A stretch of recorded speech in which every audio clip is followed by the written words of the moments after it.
My name is Erin. I am the co-founder of Re-Envision Ed and of the 100 Days of Conversations project. I'm a lifelong learner and educator. I did my PhD on systems change in education at Stanford, which is where this work comes out of. And I'm really passionate about creating a schooling system that both fosters human flourishing and thriving democracy, which is something that our schooling system isn't always fostering at the moment. But having taught the history of school reform for a number of years, I'm also aware of the challenges that we face. I'm going to let Natasha and JJ introduce themselves, my co-presenters here today. Yeah, hello guys. My name is Natasha Loya. I am 21 years old and I am a youth organizer from the Twin Cities. I am resources and support and our change makers director for Bridge Makers. So I go into schools 3 times a week and I work with students about youth empowerment, learning how to use their voices to change their communities and to change their education systems. Pass it off to JJ. Hi everyone, my name is Jawaria Jamma. I'm a senior in Minnesota, and I apologize for the background noise as I'm currently in the airport. I have worked with Bridge Makers, and I'm currently on the board of Bridge Makers and have been working on this project for some time. I'm excited to share this project with you all. And I just want to shout both of them out. JJ is, as you can see, mid-traveling and is still making this work to be here. And so I just appreciate their commitment and enthusiasm throughout this. But in this moment in particular, they may have to board the plane towards the end. We're going to try and get all the way to the end. But if they jump off, that is why. Natasha, you might notice, is not actually Olivia, who was originally meant to present, but is also just amazing. And Olivia is literally on a plane right now. So we had some travel things that got in the way, and Natasha has been super involved from the beginning of this project, so agreed to jump in and be here today with us. So I'm just really grateful. Okay, we can go on our next slide. Okay, we are going. So who are we? Now you can see our beautiful faces, not grayed out.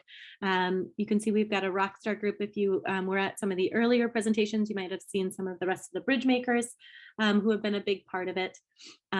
Okay, next slide.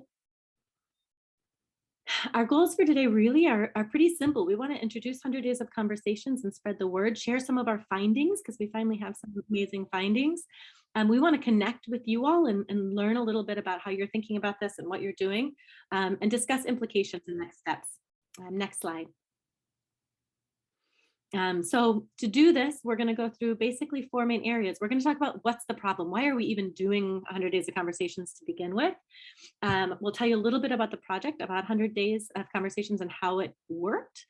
What we actually did. We'll talk about the pilot we did with over 600 young people and educators and community members across the country in 37 states.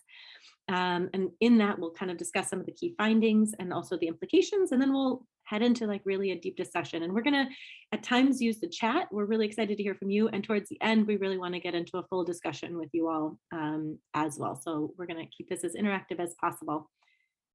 Carly, next slide. Thank you.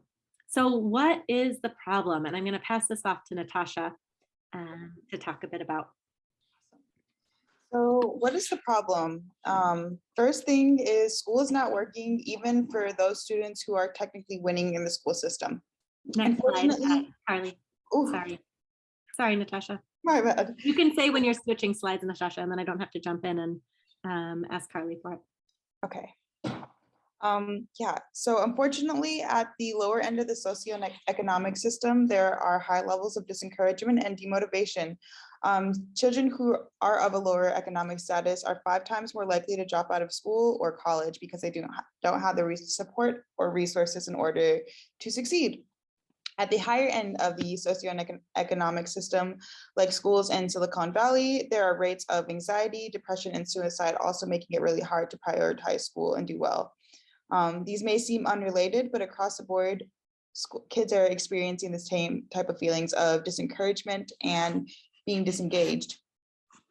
In a recent nationwide Gallup poll, nearly half of the students responded that they don't feel hopeful about their future, and 1/3 of the students reported that they are suffering psychologically. So like how we mentioned earlier, those students suffering with like depression and anxiety and suicide.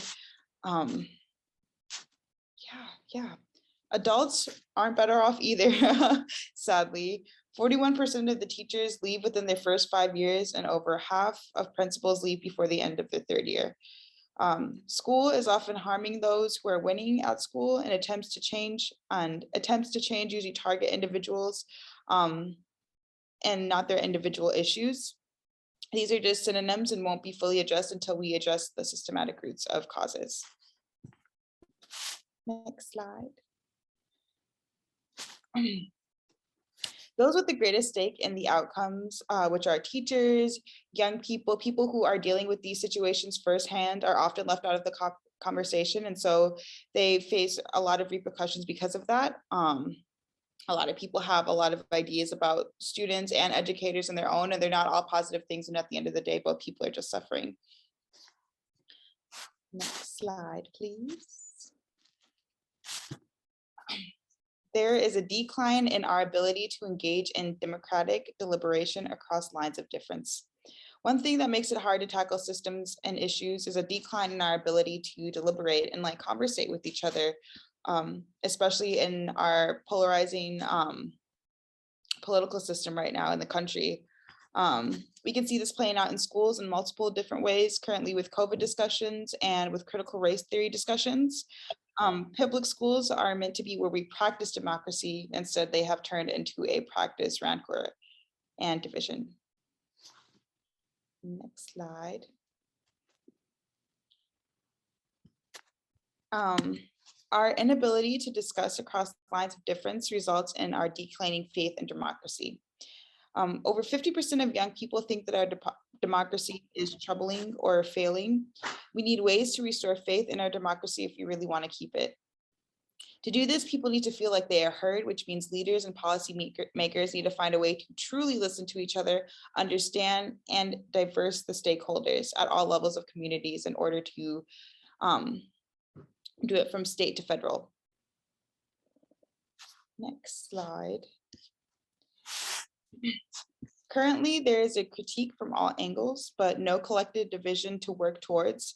As Robin G.D. Kelly states about in Radical Black Imagination, without new visions, we don't know what to build, only what to knock down. We not only end up confused, rudderless, and cynical, but we forget that making revolution is not a series of clever maneuvers and tactics, but a process that must transform us. Thanks, Natasha. So out of that kind of diagnosis of what the problem was, really what the systemic problems are, we came up with a few key beliefs about what needed to happen and how to address these challenges. We believe that new collective visions are necessary for positive systems transformation. The first step of systems change is knowing the purpose of the system, and the second is creating new visions. We have to be able to create new visions.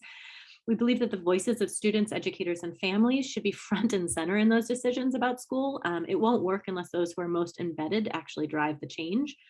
And we believe that community conversations are the practice of democratic discussion our country needs right now.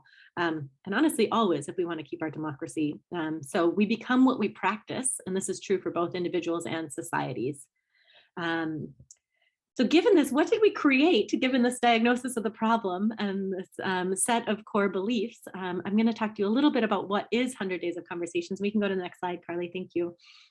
So what is it and how does it work? And the next slide.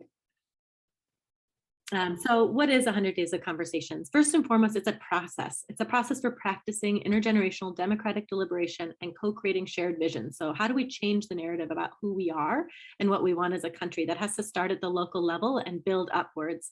And we wanted a way for leaders and policymakers to listen, hear, and collaborate with diverse stakeholders. Oftentimes it's just very small segments. And how do we kind of broaden that out so many people can participate and be heard and also hear others? And then we wanted an approach that would actually work to catalyze change simultaneously at the local, state, and national level, right? How do you start moving between these different levels of change making? Okay, next slide.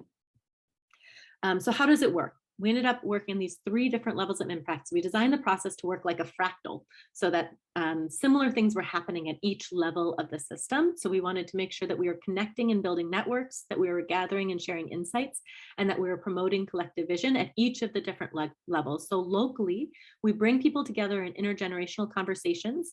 There is a participatory sense-making process. So, someone doesn't come in and tell people what they said. Young people were a key part in making sense of all of the conversations, and to catalyze change at the local level out of those visions. And at the state level, we work with statewide organizations like Bridgemakers, which is a youth-led organization in Minnesota that you'll hear a little more about in a bit, to think about how do we work this into state policy? How do we push change at the state level, which is where most education policy is created? And then nationally, we want to connect partners who are doing similar work, connect youth-led organizations, and also engage in participatory science market. We actually got to present to the National Department of Education just recently, kind of uplifting all of these voices at that level as well. Okay, next slide.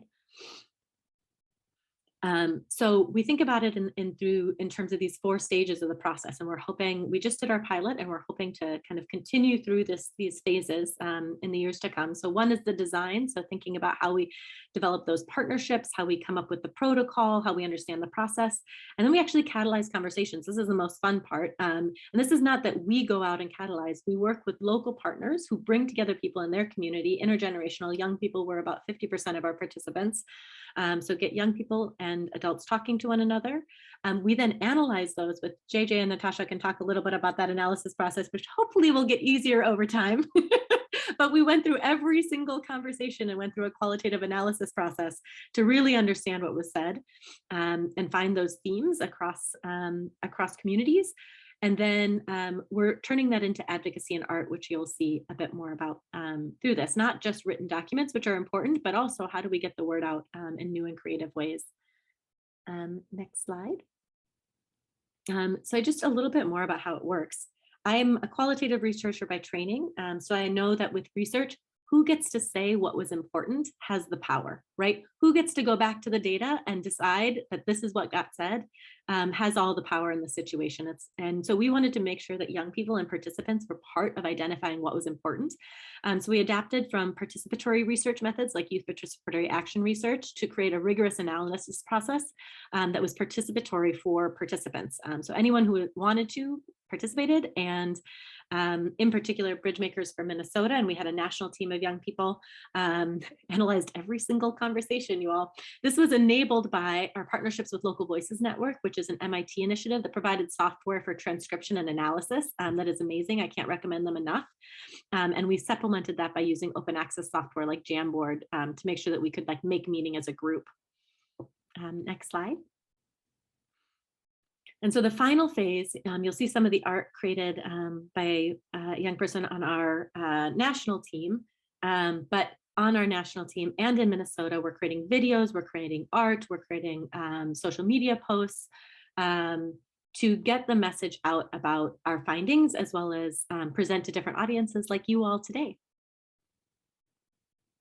Next slide. So just to hear a little bit more, one of the best design features of this project is that it's not just about collecting voices and then putting it in our words. Our advocacy and our art is based in real participant voices that others can literally hear, not just read. It's not about putting a quote in a report. And so, Carly, I'm not sure if you can just play that video, for example. I definitely agree. I think that when the most marginalized students in our community feel heard, feel valued, feel like they have enough resources and support, having those basic needs met, if they have all of those things and feel like and can voice that they can succeed, I think that is what equity looks like. Yeah, what Chuck said, just we can't just be doing this one size fits all and, you know, moving forward if the kid that we assume already knows the answer is like, okay, good to go, and then we move on to the next thing. It's when like the kid that needs the most help is able to articulate that they're good to go, is when we can move forward from there. Next slide. Thanks, Carly. So it's pretty amazing that we can now not just have to speak for others, but actually bring people's literal voices to audiences, to policymakers, and to leaders. I promise I'm not going to keep talking forever. I have one more short section where I'm going to tell you a little bit about what actually happened in the pilot, and then Natasha and JJ are going to get to tell you all about what we actually found, what we actually heard from people and learned.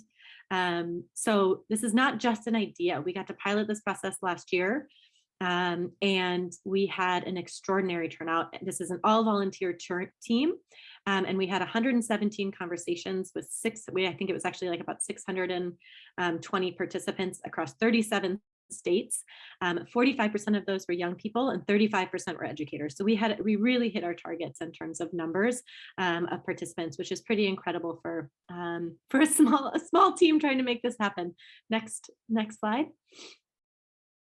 And in the impact of the process, so afterwards we had a survey for everyone who participated, and just overwhelmingly we learned what we thought a lot about was that this process itself, the experience, had to in and of itself lead to the kind of outcomes we want. We want people to be more connected. We want people to feel heard, to listen to one another. And so after the process, we asked them, did that happen? Do you feel more hopeful? Do you feel more connected to others?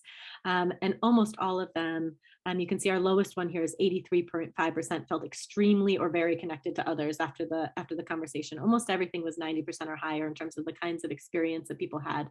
And we heard back from people about how incredible it was to really listen to others in their community. Next slide. And again, we'll put this in people's own words. I'm going to try and play this from my computer. But we heard again and again that in particular, having intergenerational conversations were incredibly powerful. Oftentimes educators talk to educators, young people talk to young people. Sometimes there's some kind of interaction between young people and like the leaders, but really having this be intergenerational meant both all parties got to learn. And I'm going to play 2 quotes for you. Yeah, I think the thing that's so great about these questions and these conversations where it was kind of making me think a lot deeper than I was. It's not one of the, like, these questions weren't questions that like you could only think of for like 2 seconds and then give a short answer. It required us to like think a lot more deeply about our experiences. And I really appreciated that because I think it helped us get to know each other's experiences with school, with life, and how we want to, reimagine, re-envision what our education system can look like. So I think this was a really great conversation. I'm really, really excited to do more of these and with other people as we go forward. Man, conversation has been really cool for me because it's kind of like challenged me to like think like, how much do I really know? And like that, because I don't know, I'm just some guy and I have one experience and one only. But being able to hear other people's experiences is so incredibly valuable to any movement and to any initiative. And it's also challenged me to think about how do we even define schools and what's the difference between schools and education and what. So you can hear people's experiences really were powerful, and it provoked exactly the kind of thinking we were hoping, both for young people and for educators. What we heard from educators is that their minds were blown by how deeply all of the young people had thought and reflected on this and how little they knew about that before this conversation, which is really important. We also learned a lot about partnering with statewide initiatives. Carly, next slide. In particular through partnering with Bridgemakers in Minnesota and through an organization in Maine. And I'm going to let JJ introduce Bridgemakers to talk a little bit about that partnership. Yeah, so Bridgemakers in Minnesota, our purpose is about being there for youth. So we are a youth-led organization here in Minnesota, and our focus is on building social, civic, and financial capital for social change for the young people in our community. Bridgemakers came out of a need to give voices to young people. We started during the 2020 pandemic when young people weren't able to get unemployment benefits. And through our advocacy, through our storytelling, we were able to see the state of Minnesota and get $70 million in unemployment benefits for high school students. So partnering with 100 Days of Education was something that was really important to us. It kind of already fit where the things that we wanted to accomplish. Talking about education and giving youth the power that they need to actually change their own school system. So yeah, in Bridgemakers, throughout our organization, we hosted 20 different conversations. I was able to facilitate 3 conversations with my peers, with adults and mentors that were really, really beneficial to me. Can you go to the next slide?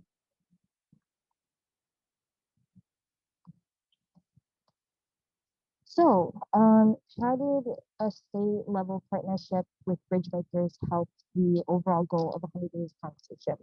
So, we used 100 Days of Conversation to gather insights from our community to understand what teachers.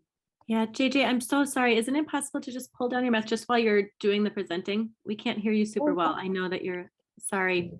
Just Yeah, for 30 seconds. yeah, sorry. Did you guys see what I said earlier? I can. I think we can. It just was a little muffled. So we just wanted to clear it up. Okay, sorry about that. Yeah, I can just talk a little bit more about our state level partnership with Bridgemakers. So basically, we use these conversations to gather insights from the people in our community, and we use that information to kind of start our Changemakers program. And this program, I think I can pass it to Natasha to talk about more, but to open it up, basically, our ambassadors have worked with high school students about entrepreneurship, about civic engagement, and through the feedback that we're able to get from 100 Days of Conversation, we're able to create kind of a guide to working with young people and giving young people the skills they need to go out and change the world. Natasha has worked specifically in these schools this past year. So if you'd like to talk a little bit more about how the Changemakers program works, feel free to. Yeah, so as I said earlier, I'm our Changemakers director for Bridgemakers. Changemakers is essentially what JJ had said earlier. It's where we are focusing on civic engagement, entrepreneurship, and youth leadership inside of a school system. And 100 Days was especially helpful with making this process as it was our first year because we were able to have insight and knowledge from people, from young people specifically all around in order to create a curriculum to implement for the rest of the year. And even today at this conference that I'm at right now, 100 Days was brought up because like, what do students need? What do students want? What should this education system look like? So 100 Days has been super, super helpful and a really incredible experience and opportunity that really, really helped elevate change makers and make it so that these students' lives will be impacted on an actual level. Yeah, and so through these conversations, one of the key findings that we got was that we share more visions than we think. Some of the questions that we asked during these conversations were, what is a good life? How does a community thrive? What did COVID teach us is really important about schools? And what does equity in education look like? I'll pass it to Natasha to talk more about these specific questions. Awesome, thank you. Can we go to the next slide? So before we get into everything with you guys, or with 100 Days, I should say, excuse me, I would love to ask you guys the question, what makes a good life for you? If you could answer in the chat, that would be beautiful and deeply appreciated. Well, while you guys are in the chat, I will start reading off some quotes. We know that we have— Natasha, well, if you go to the next slide, there's a video that can play, but Carly, I'm so sorry. Would you mind trying one more time to restart that while we're waiting everyone's chat answers to come in? Could we try it's blocking the slides again, something, get those gray squares. I'm not sure what's going on, and we can see everyone's answers as they come in. Takes a minute to think about. It's a deep question. Definitely. Fulfillment of life purpose. I like that. Useful and engaged, having fun, be people to care about. Mm-hmm. Feeling like you can make a difference. I really like that one. And serving others. Community. Yeah, that sense of belonging for sure.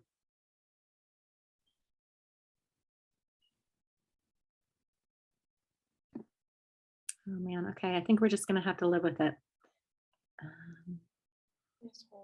That's all right. That's all right. Okay. Next slide. Can I play the video? Yes, please. Okay, let's see if this comes through.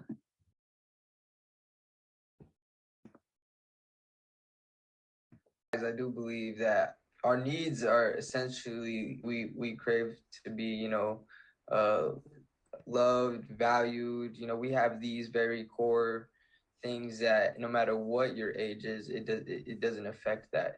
But there is different expectations that society puts upon us. So happiness is something that is a different trial for different age groups. Having your needs met, obviously, and being around people that you love. I don't know. I think maybe it's just being satisfied is what could make you content with your life, and that could lead to just being happy. About a good life being like having the ability to take risk without the worst repercussions ever, like to go after your goals and to go after your dreams, but to still have that like sense of security.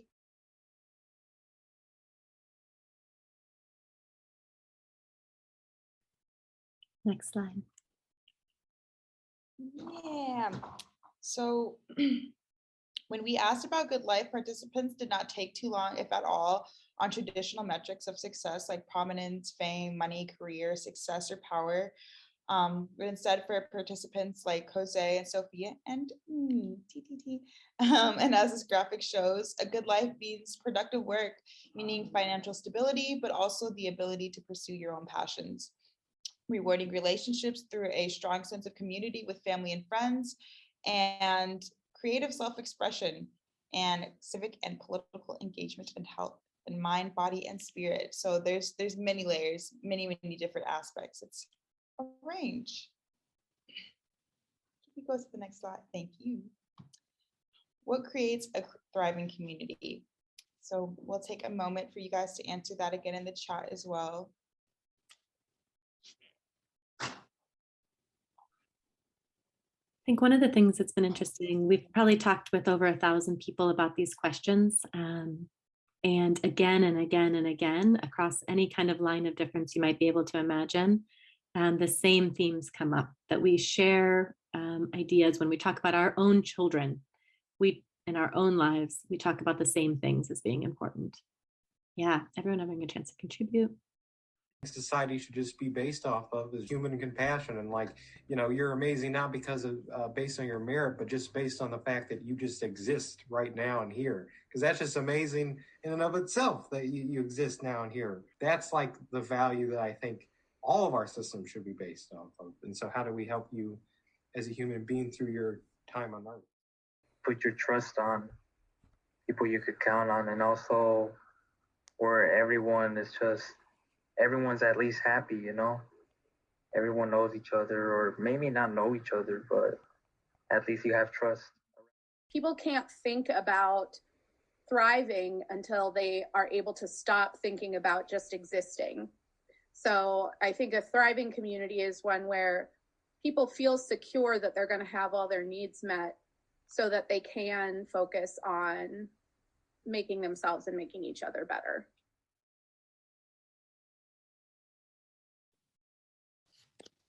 Thank you. So schools are our primary public socializing institution, yet the collective purpose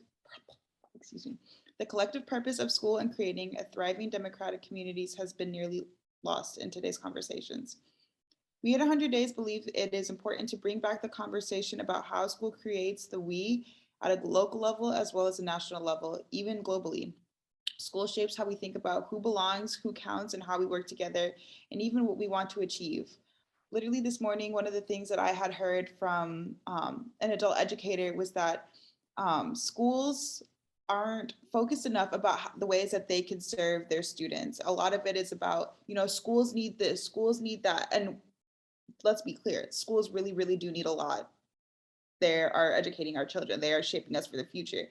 But they should also be community centers built around serving their youth. We can go to the next slide. Thank you. Sorry, Natasha, will you go back just one about and just say what the themes are? Oh, yep, my apologies. I think I just missed over that. Through conversation, we have found 8 major themes: access to resources, meaning sufficient health, and material and resources, safety and trust to have security in one's community, networks of mutual trust with reciprocal relationships, unity with shared values and shared goals, diversity of perspectives, opinions, identities, experiences, and approaches, democratic voice where each person is heard and acknowledged, cultivation of empathy and kindness where we all seek to understand different perspectives, and lastly, freedom to pursue one's interests and passions, but also economic opportunities.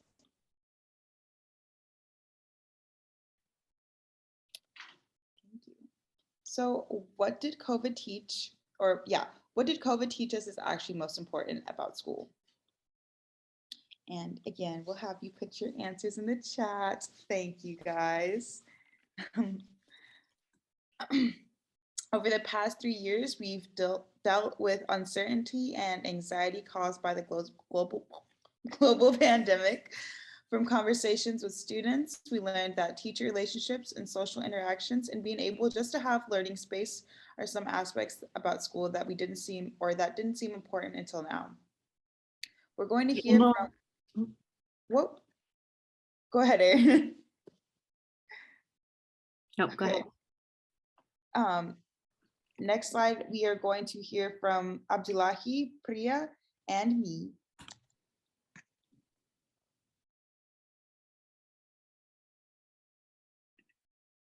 How close I got with my teachers, the opportunities I got. Before the pandemic, I used to just go up to a teacher and like just ask questions about like whatever the topic is, whether it's college related or like hormone related. And then the kindness the teacher gave us, and they would direct us to either someone in the building, and we would just go up to that person, the freedom we had. Can I just say social interaction, most definitely. Kind of like you didn't know how much you needed it until it was taken away from you. Seeing your friends every morning, being able to high five, hug, laugh together, not having to push a button to talk. It's a lot of that face-to-face interaction. And no matter if you're an introvert, extrovert, ambivert, humans thrive off of social interaction. Like it's hardwired into our brain. I think everyone needs some kind of social interaction. And we didn't realize how big a part of our lives that was, especially when we were going to school and all that, until we were all stuck at home. In that learning space, like I really took that for granted. Doing school from home, like from your room or from your house, like that is your home where you're supposed to decompress. Like doing school and work, I think all in the same place gets really, really hard sometimes, especially when it's so much.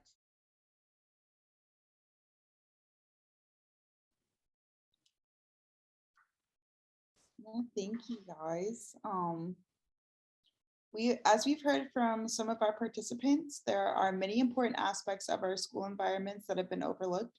Schools provide students with the ability to learn and interact with different information, building social connections with peers and teachers.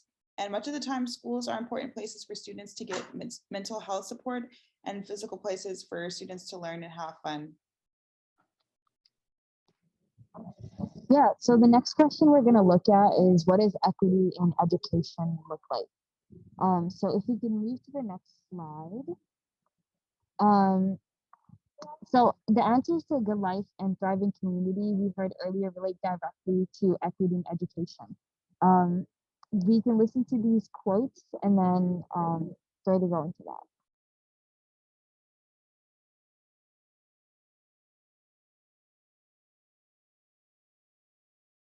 The school complex would have to be something where it would be, no matter what school district you are at, no matter what county or state, you are going to receive the same real and beneficial education that you will need to integrate to become a productive member of society within the United States. We need more schools. We need smaller schools. We need students to be recognized in their community. We need enough staff to stick their neck out for students, because when you go to like a big public school, there's not enough teachers. There's too many students, and it could be overwhelming for a teacher, but it doesn't mean we don't need that support. Equity is a frightening word to me as I have been studying accounting. I realize it's gotten the best of me, but equity to me is what you've invested into something. Time, money, emotions, whatever you invested, that's your equity that you put into something. So in the educational realm, what we invest into our students and what the students invest into learning opportunities, that's what the equity is, what they're going to get back in return from what they've invested. So from these quotes, I think it's pretty obvious that not every single student is the same. Not every single student learns the same. In order to have an equitable educational society or education system, we need to approach every student differently. Asking the question, what does equity in education mean? It was really interesting to hear these answers. Through our research, we had a wide range of participants from urban, suburban, and rural schools, which allowed us to hear from different perspectives from people who went to bigger schools, smaller schools, integrated schools, and things like that. We learned that equitable distribution of resources was a huge factor in the kind of education that teachers and students were able to have. A lot of times we hear that teachers are constrained in what they're able to teach students and how they're able to interact with students. And all of this really has to do with where they're located and what resources are being allocated to them. We also learned that diversifying our education is important as students have different needs and come from different backgrounds. Lastly, acknowledging students and giving each of them the space to find who they are and explore their identities will help make our education more equitable. And then I will pass it to Erin to talk more about policy and practice implications. Yeah, well, actually, that is perfect. We're heading into that section, but we really want to hear from you all. First of all, I think to repeat from earlier, one of the biggest things we learned was that across so many lines of diversity, people from all over the country, different backgrounds, we share more of a vision than we think. And again, particularly when we're speaking about our lives or about the children that we care about. So what are some of these? We'd love to hear from you, and we can just actually open up mics and popcorn, or you can participate in the chat, but we'll go to the next slide. And we just want to hear, does this, in what ways does this shift or inform your perspective on school? What are some policy and practice implications you heard? And third, which is not on there, but how is this resonating with you? What are you taking away from this, and what are you hearing in these findings in this process as you're listening?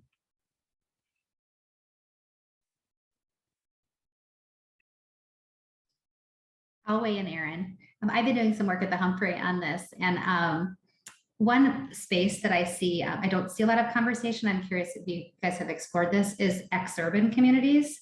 We hear a lot about urban and rural and suburban, but ex-urban is kind of a mix often of all of the above, and those three buckets don't really fit the experience I'm seeing there.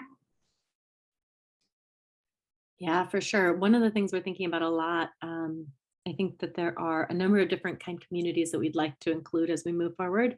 There are so many different perspectives in a country of 360 million people and 50 states. And one of the things we're thinking about a lot is how we expand that across different lines of difference. So it's a really good point, and we can think about targeting that. And if you have ideas and communities that you would recommend we communicate with, we'd love to hear that. Yeah, thanks, Griffin. Yeah, it's really interesting how when you ask questions, if you ask young people questions about how would you change lunchroom or what do you like or dislike about school, you'll get answers that are about, what they like or dislike about school and how they might change the lunchroom. But if you ask them deep questions, they'll come back to you with deep answers. And the same is true for adults. We thought a lot about how the power of the question is actually the most important thing, and spent a lot of time over years refining those questions in the protocol. Yes. Erin, they're great questions. I use those questions all the time with these kids and the adults. Yes, we did many years of piloting. And community, I really agree, Karina, that community connection is not a given as we're seeing in our country right now. And that's true at a local level, as we're less, we're often not talking to our neighbors as much. And we're certainly not talking, we're just not making the time. Honestly, it's hard to find the time to have deep conversations. Sometimes we're not talking to ourselves. Erin, one of the things I'd like to see in terms of policy is the School Board Association recommending that school boards sit down with students in the room with them working on it going through their policy book and asking the question, does it strengthen the child? And if the policy doesn't strengthen the child, why do we have it? Give me 5 good reasons why we still need this one. Can I bounce off of you, Holly, with that as well? I think we need to also have some accountability within these school systems, especially if we are realizing that students are being left behind and the way that school is functioning deliberately fails certain students. There needs to be some like repercussions and accountability for that, for just letting somebody's life go however it goes because they were not supported.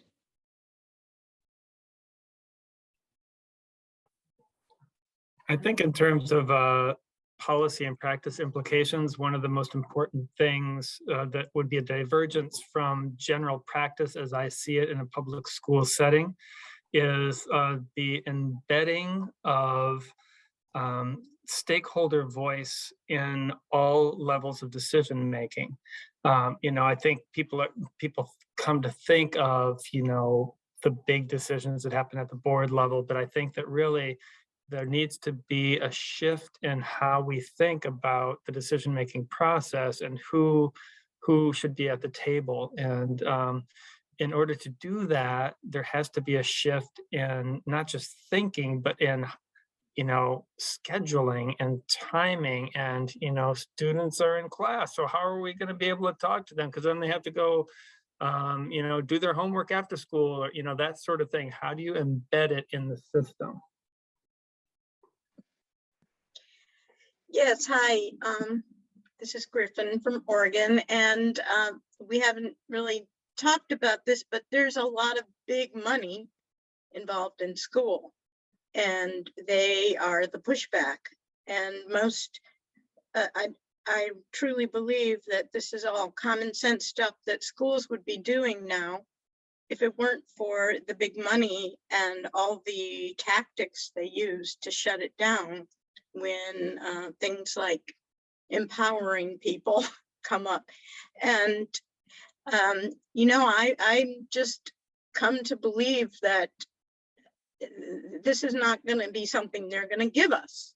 I mean, we have to fight for it, and we have to fight for it on a grand level, and start with the communities, but be informed about what is holding us back from having the schools all of us deserve to have. And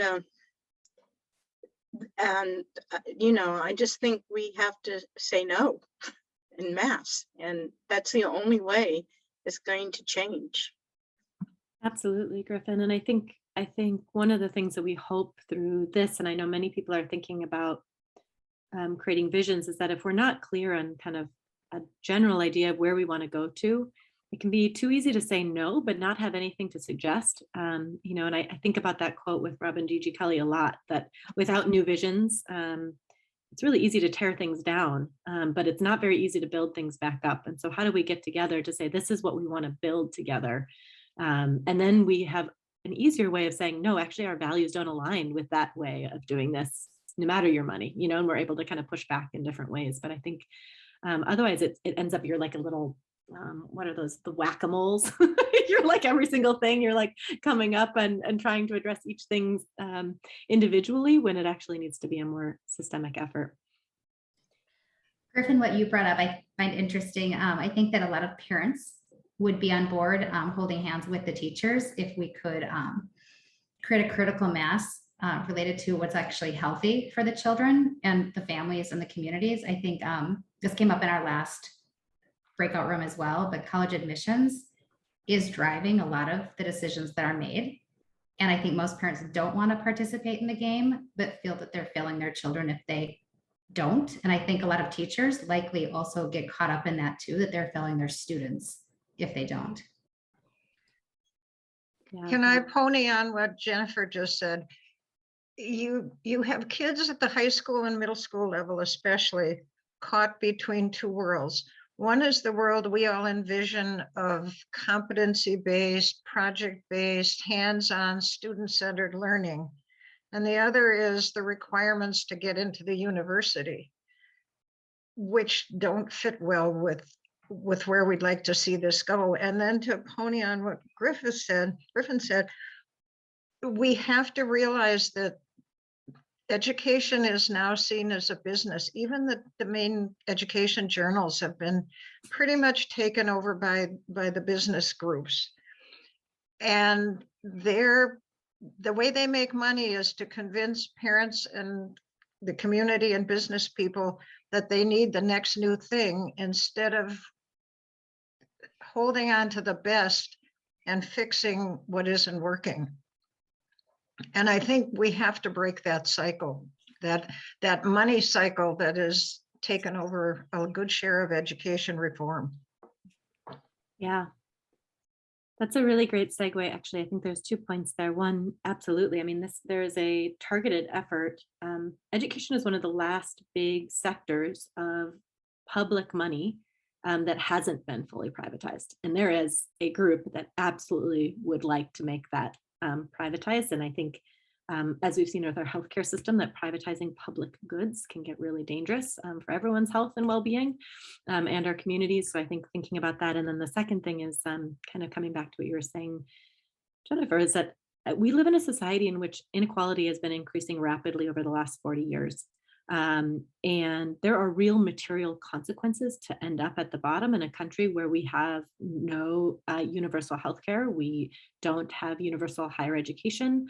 And I think there is a real reason. I think it's interesting that whether I talk to some of the wealthiest families in Palo Alto in California or some of the poorest families in San Francisco or Oakland and elsewhere across the country, but I did my dissertation research all around this in California.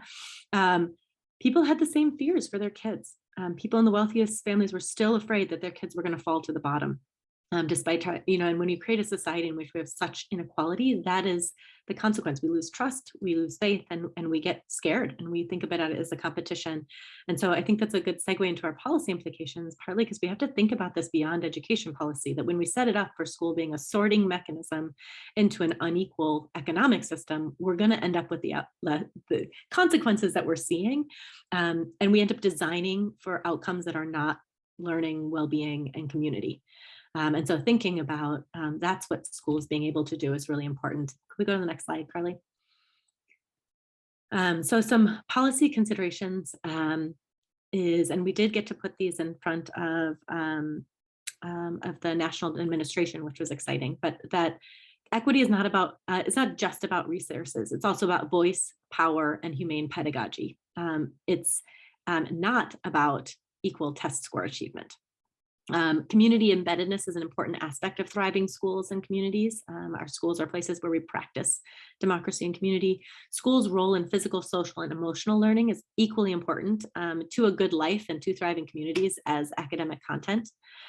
So learning how to be with one another, learning how to be with oneself, learning how to collaborate and to think critically. Teacher training on whole child development and support in schools for whole child flourishing is really key. This is not just about individual teachers, about creating environments where that is possible for teachers to do. And students will not flourish or be empowered if teachers are not flourishing and being empowered. This is just a true fact. And so it is not either teachers or students, it is a school communities need to flourish. Next slide. Practice implications are, we have to design schools for both individual and community development and social connection, not just content learning. And I think this came up in a point earlier in the chat, and I'm sorry, I'm forgetting who was saying about the ways we use our time, or maybe I might say your name wrong, but David, about we have to think about how we use our time differently. Because we have to think about what we value in there, which means we design to maximize the ideal environment, experiences, and relationships. Right now, we try and maximize test scores, but that's not actually what we have control over, right? What we have control over the environments we create, the experiences we provide, and the relationships we create. Equity and empowering learning experiences are mutually reinforcing. We all benefit from experiences, environments that meet our needs and facilitate growth, and we benefit when others have them too. Next slide. Thanks, David. So what's next? Where are we headed? And we're going to do this really quickly. And we're hoping, I'm going to not bury the lead, that you all will join us in what's next. But so what's next? Where are we headed? Next slide. So first of all, we learned a lot and we are working on improving our process. We're in the, we just went through this whole analysis process. We're in the midst of sharing those results, but we want to expand our statewide partner collaborations. We found out that kind of working with people at a state level meant that we got a wider number of people within each state involved, and then also could think about, as you heard from Natasha and how she's integrating it into the program, and JJ, that on the state policy, that it's really important to have statewide partners. We are designing a new process so we can get elementary age children involved, which we're really excited about. So it's not just right now, we have mostly children, young people who are 12 and older. We are going to offer the process in both Spanish and English. And we're going to have some tailored questions for partners who want to host multiple conversations in their community. We are also going to try and target, and I think I will think about this ex-urban idea as well, but we really wanted to target rural and more conservative areas to make sure that we have geographic and political diversity. One of when we analyzed all of the data afterwards, we found we had an overrepresentation from urban and more liberal, although we did have representation from all kind of groups that we had hoped would participate. Next slide. And we're going to really work on this narrative change through art and advocacy. And yes, Griffin, please be in touch. And we're going to start building an infrastructure base. Everyone is going to be invited, but we're starting to think about, you know, when we did this and we're like a group of maybe maximum 10 people and we were trying to work across all 50 states, we were trying to make partnerships. It was a little bit insane. So we're going to try and target in and grow slowly, maybe target a few states. These aren't fully decided yet, but where we can find statewide partners basically and start establishing that and grow a little bit more, set up an infrastructure we can then build on. And we're starting to seek real funding partners now that we have outcomes that we can point to, both grants and institutional like government, thinking about how does this fit into, for instance, a national or a statewide DOE effort that can be a process and an ongoing initiative. All right, next slide. And to say that we are hoping that you all will get involved in these next steps. We would love to hear from you. We have, I'm going to put this in the chat as well.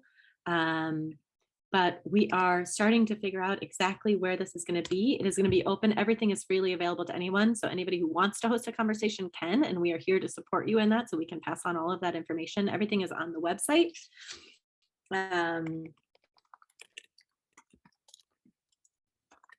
I know that we are 1 minute over, but I see JJ still hasn't had to get on the plane yet, so I'm going to hope that that they're maybe still there, and Natasha, and we're just going to open it if people can stay on since we got started a little bit late. If you have any questions, we would love to hear them and from you. And I just want to give a big shout out to Carly for running all the tech and for helping us, and for Natasha and JJ for overcoming a lot of challenging contextual things to be here. So thank you. And thank you all for joining. But we're here for questions if you would like, to any of us. I have a question. Is anybody looking at how are the gifted kids making it through all of this change and all of COVID and everything? I think we often forget that life isn't all easy for them either, and they do struggle. And is their voice included somewhere? I would love to say absolutely they are. All youth voices are included in a part of this process. And I feel like that's where that catering to the individual student and their needs comes into play as well.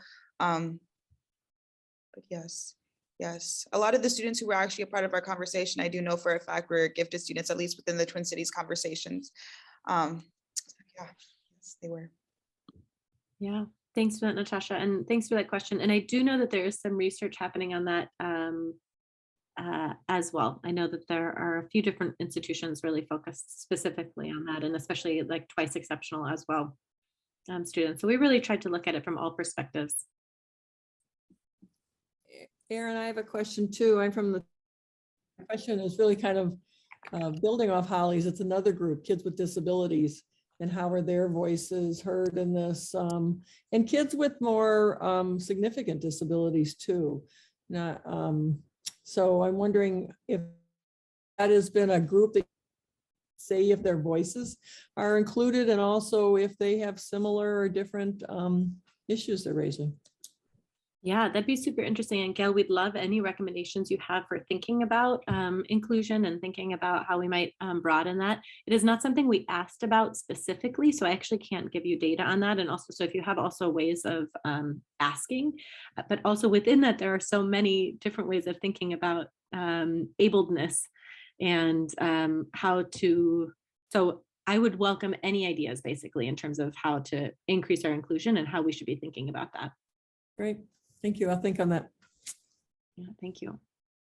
Hi, so I actually have to run out, but thank you guys all today for allowing me to be your host and allowing me to speak to you guys today. I had a really wonderful time, and I hope you guys all have a wonderful day. I'm going to drop my LinkedIn in the chat if anyone wants to connect. Good. Yes, connect. Well, way to go. Natasha is someone you definitely want to connect with. Thank you, Natasha. Thanks for making it happen. Of course, thank you so much, Erin. I hope everybody has a great day. Thank you. And JJ, I know. Oh, go ahead. But I will drop my email in the chat. Thank you all. Thanks. JJ's going to go hop on a plane to New York right now because they're going to participate in a documentary film this week, and so doing all kinds of exciting things. And so we'll maybe wrap it up since they have to go. But you have my email. I would love to hear from you. We would love to hear from you to partner. And thank you all for being here, and thanks for your thoughtful participation in the chat and in the discussion.